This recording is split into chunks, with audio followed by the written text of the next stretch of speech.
Y estamos aprovechando esta visita a Madrid por Fitur pues para cosas muy interesantes.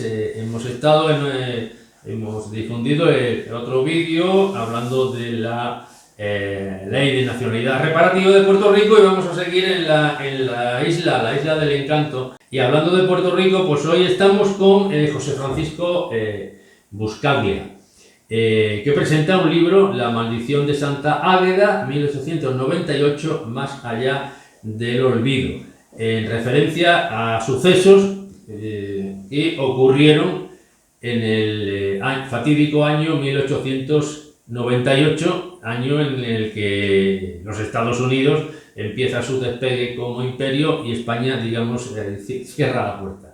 José Francisco, Paco... José Francisco, Pepe Paco... Pepe Paco.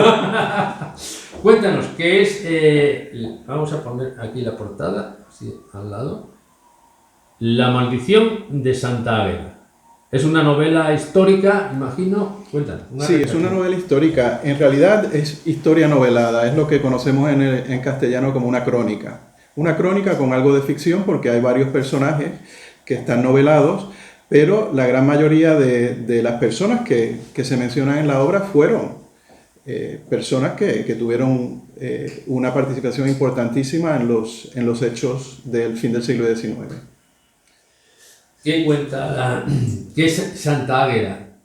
Pues mira, la referencia a Santa Águeda es muy clara porque el balneario de Santa Águeda, en Mondragón, en Guipúzcoa, fue el lugar donde ocurrió el magnicidio, o sea, el asesinato del presidente del gobierno español en aquel momento, en 1897, Antonio Cánovas del Castillo.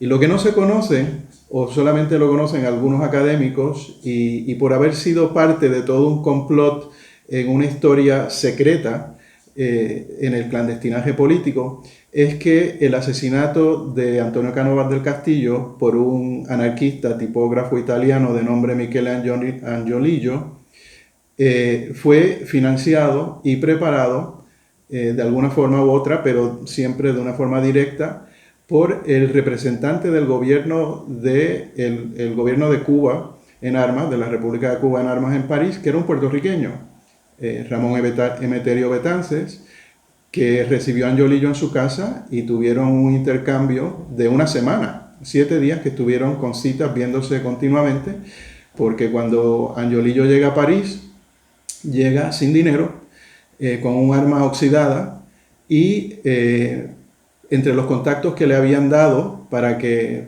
tratara de conseguir apoyo para llegar a España, era el nombre de Ramón Emeterio Betances, este líder independentista puertorriqueño. Y se sabe que Angiolillo llega a la residencia de Betances, y Betances le pregunta que a qué viene, y él le dice que viene a pedirle dinero porque tiene que llegar a España. Le pregunta a Betances que a qué va a España, y dice, bueno, yo voy a matar al rey de España, y Betances se alarma y dice, pero ¿cómo vas a matar al rey de España si Alfonso es un niño de 6 años? O sea, hay que ser astuto políticamente. O sea, matar a un niño de 6 años no te va a llevar a ningún tipo de ganancia política. Y de una cosa u otra, al final, Betances acaba convenciéndolo de que a quien hay que matar, si es que hay que matar a alguien, es Antonio Cánovas del Castillo, que es el responsable de la guerra a muerte en Cuba, de la defensa de España hasta el último hombre y la última peseta, y es responsable de lo que hasta el día de hoy se ha cuantificado como quizás hasta la muerte de casi el 10% de la población cubana en un proceso de combatir la guerrilla, o sea, el ejército de Cuba Libre, reconcentrando a los campesinos para que no apoyaran la gesta independentista en campos de reconcentración, como se le llamó en aquel tiempo, en las ciudades y en los pueblos. Claro, fue una cosa que no se preparó muy bien, y no había comida, hubo unas hambrunas terribles y luego las epidemias, etcétera, etcétera. Y nada, de una cosa a otra, Angiolillo llega a Madrid, y en Madrid se entera de que Antonio Cánovas del Castillo está tomando las aguas en Mondragón y se tiene que trasladar allá, y allí eventualmente se encuentra con él y le pega 3 tiros, ¿no? Lo que se conoce de la historia es eso, el asesinato del entonces presidente del gobierno. Pero el objetivo de matar a Sagasta ¿hay algo más detrás? ¿O simplemente una venganza porque estaba en guerra Cuba con España y entonces en una guerra pues se matan unos a otros? ¿O tenía alguna idea Cánova del Castillo, Cano, sí. que no gustase y se prefería a otro político del momento? Sí, claro, lo que pasa aquí es que Angiolillo, como anarquista, viene a España a matar a quien él pensaba que iba a matar, que era al rey, ¿no? A Alfonso XIII, para vengar el asesinato y la tortura de los anarquistas en Montjuïc, en Barcelona, después de la Semana Trágica. O sea que él venía con un proyecto anarquista. Que es el proyecto anarquista clásico, ¿no? O sea, tienes que llegar a causar el mayor impacto con tratando de matar al más grande, ¿no? Y de ahí que eso dé para promover la revolución anarquista, ¿no?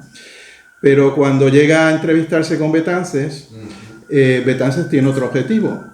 Y de hecho, Betances siempre hablaba de que para los cubanos y puertorriqueños independentistas, ellos creían en la lucha directa, de hombre a hombre, de cuerpo a cuerpo, de frente, de cara, que las estrategias anarquistas de matar a una persona, inocente o no, pues era un acto de cobardía.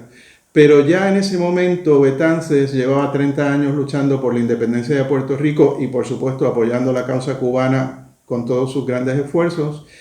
Y estaba prácticamente desfallecido, desmoralizado por el hecho de que su país no se levantaba en armas contra España. Y en ese momento decide tomar una decisión drástica, que es apoyar a un anarquista para que vaya a España a matar al presidente del gobierno, pensando que ese acto quizás lleve finalmente a un levantamiento en Puerto Rico. Y por supuesto el libro lo que cuenta es que lo que se da es todo lo contrario. O sea, el asesinato de Antonio Cánovas del Castillo en el balneario de Santa Águeda de Mondragón lo que lleva es a acelerar el proceso por el cual Estados Unidos entra para tomar el Caribe, Cuba, Puerto Rico. Y claro, con la toma de Cuba y Puerto Rico se toma todo el Caribe y de ahí viene el Canal de Panamá y todo lo que conocemos al día de hoy, hasta las últimas declaraciones de Trump de que quiere que le devuelvan el canal y que si no lo va a tomar, ¿no? Así que la historia del mundo desde 1898 al día de hoy está explicada en este libro que narra los sucesos simplemente del 97 al 98, que son drásticos en sus consecuencias para el pueblo de Puerto Rico, pero lo son también para el pueblo español hasta el día de hoy, en el subconsciente colectivo y en muchas otras repercusiones que se podrían hablar de ellas. Y por supuesto al mundo entero, porque todavía estamos viviendo en este mundo donde Estados Unidos es la principal potencia, ¿no? Potencia en decadencia, pero como dicen los chinos, lo peor del dragón es la cola, ¿no? José Paco, bueno, te iba a preguntar, pero yo lo veo aquí. Eres nacido en San Juan. Sí, Qué sí. bonito. San Juan de Puerto Rico. Qué bonito tu pueblo, qué bonito tu ciudad, perdón, tu capital. Sí. Qué maravilla. Por San Juan hice yo 23 kilómetros a pie. ¡Hombre! Desde Condado, que es donde me suelo quedar, hasta San Juan a pie y volver y tal. Es un bonito camino. Porque sí. es como conoce los sitios, ¿no? Yendo a pie. Si por supuesto. Y estas cosas, ¿no? Vamos a seguir. Me dicen que la novela se centra en 2 años. Sí, prácticamente desde que el principal personaje, que es un francotirador que participó en la guerra de Cuba, él llega con el general Río Rivera en una expedición que sale de Jacksonville, Florida, y llega a la provincia cubana de Pinar del Río con armas para Antonio Maceo, que era uno de los principales generales de la guerra de Cuba. O sea que empieza en el 96 y termina con la salida de las últimas tropas españolas de San Juan de Puerto Rico. Como me imagino que te has tenido que documentar mucho, porque sí, por supuesto. No son pocas las yo que escribí un libro, una guía de la música caribeña, y no tenía más de... son casi 500 páginas. Sí. A ver, ¿qué tuvo que ver en aquellos años las logias masónicas de Estados Unidos y las logias masónicas de Cuba y de Puerto Rico? ¿Tuvieron algo que ver en lo que pasó? Sí, por supuesto. O sea, la masonería jugó un papel importantísimo en la historia perdona, y las españolas, porque Sagasta sí, por supuesto. Era también masónica. Por supuesto, sí. La masonería en España, en Estados Unidos, en Puerto Rico y en Cuba jugó un papel fundamental. Bueno, pero la masonería viene jugando un papel fundamental desde la Guerra de Independencia de las 13 colonias británicas, ¿no? Porque inclusive George Washington era masón y no era el único, ¿no? Eran sociedades secretas y por el hecho de ser sociedades secretas o semisecretas, eran lugares donde se podía conspirar contra el orden establecido. Así que inclusive gente que no eran en realidad o no tenían vocación de masones, se apuntaban a la masonería simplemente porque la masonería creaba espacios para luchar por los principios políticos que pudieran tener, ¿no? ¿Hubo financiación de los movimientos independentistas por las órdenes masónicas? Hombre, sí, eran centros también para recaudar fondos y por supuesto muchos masones eran personas ilustres, hombres, porque claro, era una sociedad secreta de hombres, no de mujeres, con medios para financiar los distintos proyectos. Y por supuesto, la masonería norteamericana, muy ligada a la prensa y a los medios de propaganda estadounidenses, cuando no daban dinero directo, se hacían de la vista larga, como fue el caso del buque Tres Amigos, Three Friends, que sale de Jacksonville para llevarle armas a Antonio Maceo. Sale de Jacksonville, ¿no? O sea, ellos pudieron haber decidido, las autoridades norteamericanas, no dejar salir, pero claro, dicen, mira, salgan ustedes por la noche que nosotros vamos a apagar las luces y no nos vamos a enterar de nada. La novela, ¿cómo se puede comprar? Bueno, hoy en día en Amazon, me imagino, ¿no? Sí, claro, o sea, es que por ahí siguen siendo los dueños del mundo, ¿no? O sea, Amazon la imprime y le llega a cualquiera en 2 días. Pero la novela está publicada en Madrid por la editorial Verbum, que es una editorial que llevan cubanos aquí en España. Eso me llama la atención, biblioteca cubana. Sí, bueno, esa es de la colección cubana, porque claro, en ese momento la historia de Cuba y Puerto Rico pues son una misma historia, en el caso del movimiento independentista.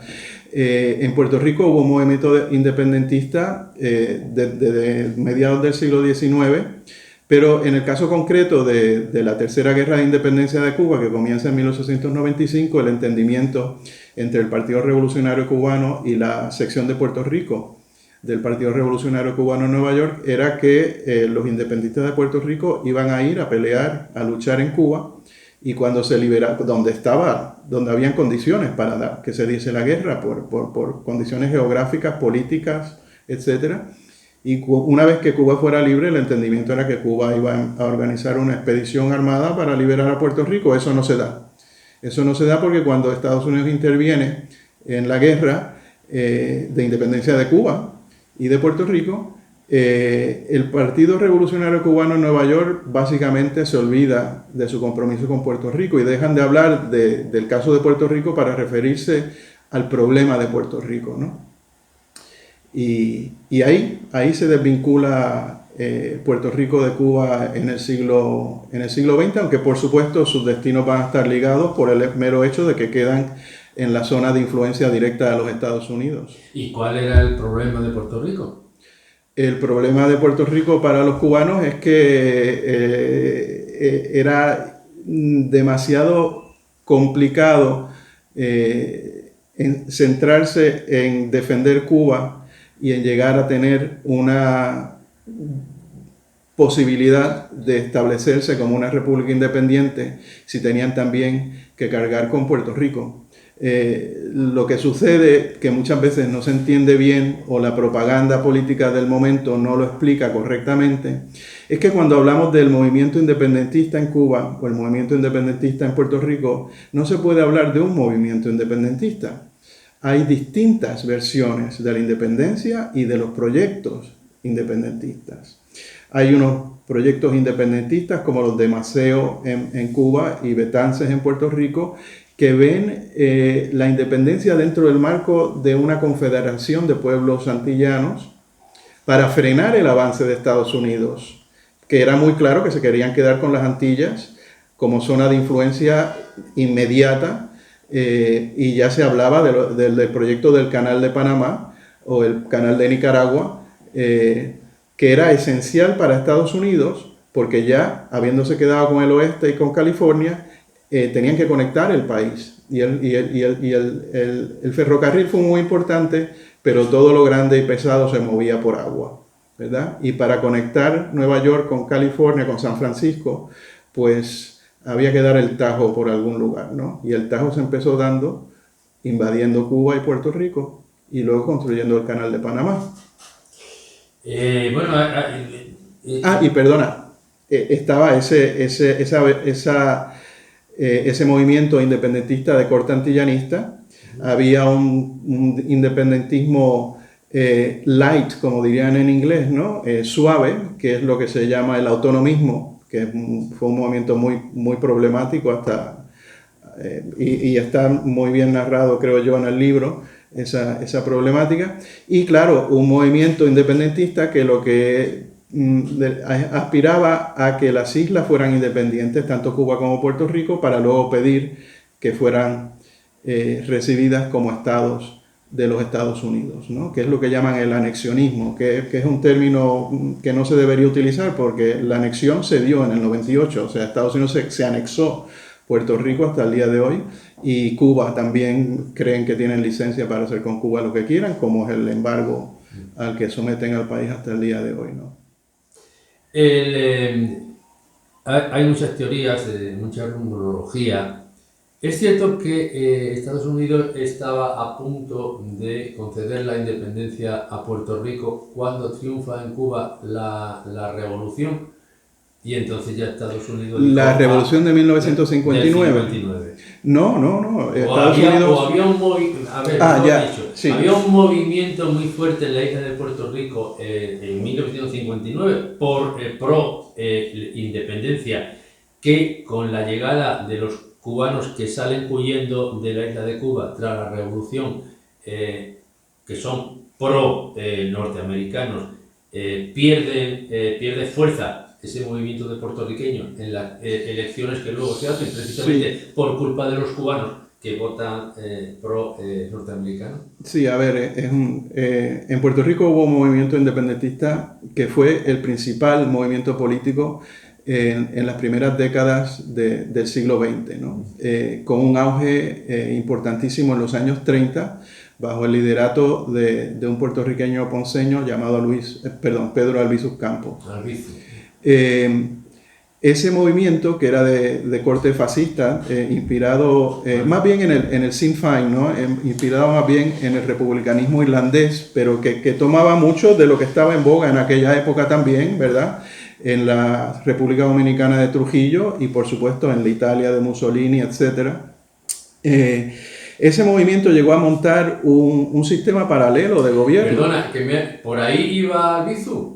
Sí, claro, o sea, los cadetes de la República, era un grupo paramilitar, y los cadetes de la República y las enfermeras vestían pantalones blancos con camisas negras, ¿no? Era lo que se estilaba en ese momento, era un movimiento nacionalista, ¿verdad? Y un movimiento que llegó a tener una influencia grandísima, inclusive en una de las grandes huelgas que se dio en la caña, porque Puerto Rico fue convertido en un cañaveral por las empresas norteamericanas que entraron en el 95, ¿no? Pero fue un movimiento que fue duramente reprimido por el ejército y las fuerzas de seguridad y la inteligencia norteamericana. Y cuando comienza la Segunda Guerra Mundial, todo eso queda más bien en el tintero, pero cuando Estados Unidos sale de la Segunda Guerra Mundial, básicamente encuentran la manera, porque como todo el mundo se tuvo que callar la boca, ¿no? Y de hecho a este señor, Albizu Campos, lo arrestaron y lo torturaron, y cuando se estaba tirando la bomba en Hiroshima y Nagasaki, lo torturaban con radiación nuclear. O sea, estaban experimentando con las nuevas tecnologías y tomaron a este pobre hombre como experimento político humano, ¿no? Y de ahí es que surge el llamado Estado Libre Asociado, donde Estados Unidos básicamente selecciona por nombre y apellido a Luis Muñoz Marín, que era el hijo de un destacado político del siglo XIX, autonomista, que entregó el país a los Estados Unidos. O sea, es que en Puerto Rico desde el 98 existe el colonialismo por invitación hasta el día de hoy, ¿no? Que es lo que yo documento en este libro y critico, ¿no? O sea, es que la culpa no es de los yanquis, ¿no? gran parte de la culpa reside en el pueblo que se deja, ¿no? Y que se beneficia de ser colonia del país que fue el país o que sigue siendo el país más rico del mundo, ¿no? Pero bueno, ahí es que viene este señor, Luis Muñoz Marín, con un proyecto modernizador, democrático, amparado por el gobierno y las fuerzas militares de los Estados Unidos, a cambio de unas concesiones territoriales también, y a cambio de que no se salga de su lugar, ¿no? Y luego, más tarde, para ir a la pregunta que me hace, más tarde, cuando viene la Revolución Cubana, y se da todo este exilio, más bien de las clases medias y altas de Cuba hacia los Estados Unidos y más bien en Miami, llega al poder en Puerto Rico un señor, Luis A. Ferré, cuyo partido sigue con la tradición anexionista, ¿no? La tradición de que Puerto Rico se convierte eventualmente en un estado de la Unión Norteamericana. Y él tiene muy convenientemente un hermano que es alcalde de Miami, y ahí se da se monta más bien un programa de importación de gente que acaba de salir de Cuba, que vienen huyendo del castrismo y de lo que se va perfilando como una revolución socialista, hay una entrada masiva de cubanos exiliados que vienen a residir a Puerto Rico y que vienen a apoyar ese movimiento, ¿no? Hasta el día de hoy. A través de Miami. A través de Miami y de otras vías, ¿no? Sí, porque hay un dato muy curioso. A mí me aportó Cristóbal Díaz Ayala, es el principal musicariberólogo, como yo le llamo, hoy en día, a sus 90 ya muchos años, que él me dijo: Antonio, yo es que cuando salí de La Habana, una mujer con unos niños, llegué a Miami y lo primero que buscábamos era una casa, y dice, y aunque esto hoy en día no se lo crea nadie, en Miami había carteles que decían no negros, no perros y no cubanos. Sí, sí, claro. Dice, y le costó muchísimo encontrar una casa y al final se vino a Puerto Rico, precisamente. No, eso es muy normal, o sea, es que también en Nueva York decía, o sea, ni perros ni puertorriqueños, ¿no? Y antes de eso ni irlandeses ni perros, o sea, es que, bueno, es una historia... Estamos entonces en esa llegada masiva de cubanos a Puerto Rico, ¿no? Que cambia de alguna forma, ¿no? Sí lo cambia, pero ya se habían dado unos cambios fundamentales porque en realidad, más allá de las ideologías, porque hoy en día ya no se sabe, bueno, ese es otro tema, ¿no? Las izquierdas y las derechas, qué significado tienen hoy en día, ¿no? Pero en el momento, en el contexto de la Guerra Fría y en el contexto del siglo XX en el Caribe, se dan dos grandes revoluciones sociales. Una se da en Puerto Rico y otra se da en Cuba. Fuera del contexto político, ¿no? En el caso de Puerto Rico se da a partir de la Segunda Guerra Mundial y llega a la creación del Estado Libre Asociado, que como se dice no es ni Estado ni libre ni asociado, ¿no? Es una colonia, un mercado cautivo, y hay que decirlo así. Y claro, ese proyecto se financia de una manera humana, con la expulsión del campesinado, de las capas bajas de la sociedad, a los Estados Unidos. Básicamente se lanza al campesinado fuera del país, o gran parte del campesinado. En el caso de Cuba, que viene a ser ya 10, 15 años más tarde, lo que se van son las clases medias y altas, ¿no? Y claro, en este caso, se dio una convergencia o un desvío hacia Puerto Rico por parte del exilio cubano, y debo decir, obviamente, que esto no quiere decir que esté hablando mal de los cubanos en Puerto Rico, ¿no? O sea, como en todas partes hubo gente que produjo y que contribuyó, y hay innumerables personas en Puerto Rico que son cubanos o hijos de cubanos, que son tan puertorriqueños como cubanos, etcétera, ¿no? Pero claro, las maquinaciones de la política siempre son terribles en todas partes, ¿no? Y cuando se hizo el plan a conveniencia para traer votos, para imponer una particular forma de pensar el futuro de Puerto Rico, pues ahí hay que decir que sí, que hubo una injerencia extranjera, en este caso cubana. pero dentro del marco del colonialismo por invitación. O sea, estos fueron puertorriqueños que invitaron, no a los norteamericanos, en este caso a un grupo selecto de cubanos anticomunistas. Es apasionante, pero bueno, Sí. vamos a venir a hoy, cuéntanos, Pepe Paco, Sí. cuéntanos hoy en día políticamente Puerto Rico cómo está, porque ha habido unas elecciones, ha vuelto a ganar, digamos, el puesto de gobernadora, pues la norteamericana, la propuesta, no sé si ellos se llama anexionista o de Estado Libre. Sí. Pero ha habido un movimiento importante, ¿no? Sí, y sobre todo ahora mismo se está ebulliendo con el último trabajo de Bad Bunny, pues algo importante en Puerto Rico, ¿no? Sí. A ver, Puerto Rico ahora mismo es una nación sin Estado, ¿verdad? No hay duda de que los puertorriqueños tenemos nuestra propia nacionalidad. Hay que volver brevemente al contexto de la Guerra Fría. Cuando Puerto Rico y Cuba eran los dos escenarios, ¿verdad? En el contexto de la Guerra Fría, tanto la Unión Soviética como Estados Unidos apoyaban sus respectivos modelos. Cuando se acaba la Guerra Fría y termina la Guerra Fría, se cierra el grifo en ambos lados. Y, por supuesto, tenemos el resultado de que Puerto Rico y Cuba ahora mismo, que fueron los modelos civilizacionales políticos del siglo XX en el Caribe, son ahora mismo dos modelos en bancarrota y dos economías y países en quiebra, ¿no? En el caso de Puerto Rico es una quiebra con comida, en el caso de Cuba es una quiebra sin comida, ¿no? En el caso de Puerto Rico es una quiebra colonial, pero en una sociedad dentro de lo que cabe abierta, y en el caso de Cuba pues es una dictadura militar, un reino del terror, ¿no? En el caso de Puerto Rico, quizás por esas mismas circunstancias, se puede ver la salida, porque en Cuba no se sabe hasta cuándo va a durar y parece que esto va a durar por siempre, ¿no? O sea, ya eso es otro tema y otra entrevista.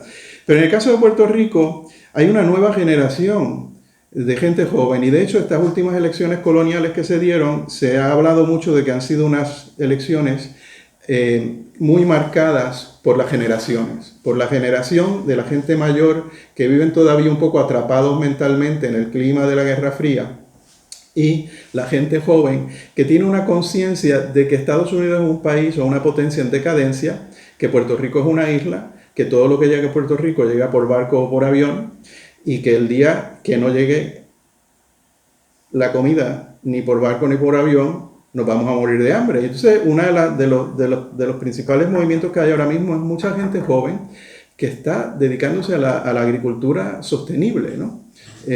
Lo cual no ha pasado en años, porque Puerto Rico pues, pasó de ser un país que fue relativamente autosuficiente en 1898, pasó a ser completamente dependiente de los Estados Unidos económicamente durante el transcurso del siglo XX, y ahí estamos, al día de hoy. Cuba con Rusia, es que nunca había hecho yo ese... Sí, claro. Sí. Cuba con Rusia, claro, con una política de revolución y de libertad y de independencia, pero bueno, ¿a qué precio y qué tipo de independencia? Introduce, por favor, el nombre de los partidos, porque para al que le interese que se entere, porque claro, cuando se hablan de cómo se llaman los partidos, las siglas. Bueno, en Puerto Rico hay un partido. Vamos, ¿no? Sí, el partido que sale de esta fase de colonialismo por invitación a mediados del siglo XX, y que básicamente se mantiene en el poder desde el 48 hasta el 68, se llama Partido Popular Democrático, ¿no? Es el partido que inventa el Estado Libre Asociado, ¿no? PPD. El PPD. De ese partido surge temprano el Partido Independentista Puertorriqueño, que se llama el PIP, ¿no? Y más tarde también, de otra ruptura interna de ese partido, básicamente surge el Partido Nuevo Progresista, que es el partido que aboga por incorporar la colonia a los Estados Unidos como un Estado, ¿no? Que es un plan absurdo, una propuesta absurda, porque Estados Unidos es un país rico. Estados Unidos es un país que ha tenido una expansión desde las 13 colonias hasta llegar a las Filipinas, siempre buscando riqueza y mayor territorio, y más que territorio, mayor control sobre las vías comerciales inicialmente marítimas y ahora aéreas y espaciales, ¿no? Puerto Rico es un país en quiebra y además un país en quiebra hispanohablante y culturalmente mulato mestizo. En los Estados Unidos de Make America Great de Trump no cabe un país en quiebra mestizo hispanohablante, ¿verdad? Ya conocemos lo que se dijo en la campaña electoral. Sí, por supuesto. Y ahora hay una alianza, porque lo que se está dando, curiosamente, a 50, 60 años de aquello, es que el Partido Popular Democrático, que fue el que engendró el Puerto Rico moderno, en las últimas elecciones prácticamente desapareció. Lo que estamos viendo es una empleomanía y una gente que depende del status quo, que quieren llegar a ser parte de los Estados Unidos como un Estado, que es un proyecto imposible, como digo, y luego una alianza de sectores amplios que se han conglomerado para descolonizar el país, ¿no? Descolonizar el país con un proyecto eventualmente independentista para que sea finalmente, como digo yo, o sea, los árabes tienen Palestina, los pueblos hispanos tenemos a Puerto Rico, ¿verdad? Es el último pueblo hispano cautivo que queda. Albizu tenía el Partido Nacionalista, que todavía existe, pero es un partido minoritario. Ahora hay unos grupos. ¿Cómo se llama el actual líder? El actual líder se llama Dalmau. El Dalmau. Juan Dalmau, pero él es. Sí, pero él es parte de un conglomerado muy variopinto políticamente, que está poniendo todas sus fuerzas y que es un fenómeno único y muy importante y muy innovador. Alianza se llama, porque es una alianza, ¿no? Es una alianza popular de distintos sectores, ¿no? Y cada vez más grande, y pudo alcanzar la gobernación y el poder, pero claro, los intereses económicos siempre... en Puerto Rico hay electores y hay selectores, ¿verdad? Y hay gente que selecciona quién va a ganar las elecciones, ¿no? Y son los grandes poderes mediáticos, los grandes poderes económicos y, por supuesto, el aparato de inteligencia político-militar de los Estados Unidos, que es incuestionable en Puerto Rico. Que parece, por desgracia, bueno, para la gente de nuestra generación, bueno, voy a decir que Puerto Rico es tan lejano, ya para los más jóvenes parece que eso son sitios muy raros. Acérquense a Puerto Rico, a la historia, porque es nuestra historia, en definitiva, y esta es una parte, porque es que además está basado en la muerte, el asesinato de Cánovas del Castillo. Yo siempre digo, es una pena que nosotros, los sesentones o más, cuando estudiábamos historia de pequeño, jamás llegábamos al siglo XIX, jamás, o sea, no, yo sufro tremendamente por no tener ni idea, eran 4 pinceladas del siglo XIX, mucho de Reconquista, mucho de los árabes, pero llegaba el XIX y se acababa el curso, con lo cual somos una gran analfabetos de esta época.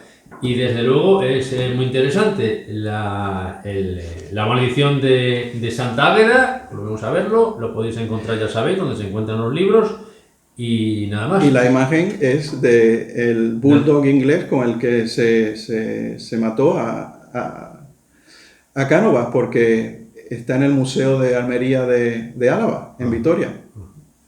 Lo dicho, muchísimas gracias y bueno, hasta otro nuevo encuentro. Muchísimas gracias.